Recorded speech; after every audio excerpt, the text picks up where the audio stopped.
Hi guys, Miss Cass. I'm going to read the very last chapter of The Trail with permission from Scholastic. I hope you liked this book. Here goes. We face off behind the farmhouse. Sadie draws a line in the dirt with her toe and tells me to stand behind it. She counts 10 paces, scruffs out a center mark, counts 10 more paces. She draws another line in the dirt with her toe and Lewis swaggers over to it. Sadie gently takes Moose by the collar and leads him to the scruffed out center mark. When I count to 3, I'm going to let go. Both of you do what you think you got to do to get this dog behind your line. No moving one toe over the line. Ready? 1, 2, 3. I can do this. I crouch down and lay my elbows against my knees. Here, Moose. Here, boy. On the other end, Lewis's voice booms out. Buster! Get your mangy butt over here. Moose looks back and forth between us. His tail thumps the ground uncertainly. Buster! Lewis stomps his foot on the ground.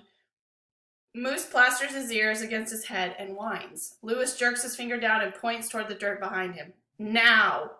He fixes Moose with a stare so vile, so full of anger and hate, that Moose's legs buckle, leaving him cowering on the ground. I thought this would be easy, but now I'm starting to realize how powerful fear is. What if Moose is so scared of Lewis that he won't disobey him? I hadn't truly thought that Moose might go anywhere but straight to me. I'm not giving up, though. Hey, Moose, hey! My voice is nowhere near as powerful as Lewis's or as commanding. I clap my hands, trying to distract Moose from Lewis's hypnotizing glare. One of Moose's ears perks up. It's as if he can hear me, but from an ocean away. You scruffy, flea-ridden mutt! Screams Lewis. If you don't get over here right now, you're going to wish you were never born. Moose whines. He hears the venom in Lewis's voice and the promise of violence. He starts to slink toward Lewis. That's what I thought, you ugly dog. Come on. Lewis reaches hand out. Moose, no! I'm about to lose everything. All of my promises, all my hope. I start to take a step forward.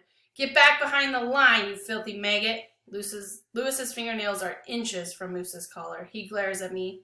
He's no longer looking at Moose. My foot hovers an inch from the line. Back, Lewis bellows. I step back and whistle. Moose, free of Lewis's gaze, perks up his ears and swings his head toward me. I can see the white of his eyes. Moose, I say. Moose, buddy, listen to me. You don't belong here. This isn't your home. I am your home. My voice cracks. Hey, Moose. Hey, I love you. Moose turns. He straightens up and starts to move back toward me and my heart soars. And then Lewis makes a grab for him. Moose swerves and dodges, avoiding Lewis's big hands, and in a few hobbled bounds, he is over to me, and I've got my arms around his neck and my face buried in his fur. Good Moose, I say. Good dog. He chose Toby, Sadie shouts. Deal's a deal. Lewis doesn't answer. He turns toward the farmhouse, and even though I want to believe that he's going to be true to his word, and he will let me and Moose and Sadie go, I know that he's going for his shotgun. I pick up Moose. Run, I tell Sadie. We flee past the house and down the dirt road. Moose is heavy in my arms, but it doesn't stop me from running faster than I ever have in my life. I hear cursing behind me, foul words that singe my ears like flamethrowers. I look back. Lewis is on his front porch, the shotgun braced against his hip. He pumps it once. I tackle Sadie, and we both go down. I arch sideways, keeping Moose from hitting the ground as my shoulder absorbs the impact. Lewis fires the gun. There's a roar, and dirt kicks up 20 feet away from us. Give me back my dog, he screams. He throws his gun down and starts toward us. Sadie pulls him up. Come on. Adrenaline explodes through my veins. My shoulder aches, but I barely feel it. I focus on the road. My breath is even. My legs move like pistons. The endurance and strength I have built over the weeks on the trail steady me as I sprint forward, a 20-pound dog clutched in my arms. We make it to the four-wheeler. Lewis is 30 yards behind us, but closing fast. Sadie yanks on the starter rope. The engine sputters and dies. Sadie yanks again. The motor catches and rumbles to life. She hurls onto the seat. Get out! Get on, she yells. Lewis has 10 yards before he is on us. I swing behind Sadie, one hand around her waist, the other wrapped around Moose. Sadie throws the four-wheeler into first and slams on the gas just as Lewis reaches us. I glance behind me and I see a meaty hand slam onto the tie-down backpack. Faster! I yell as Sadie switches into second. I look back, hand over hand.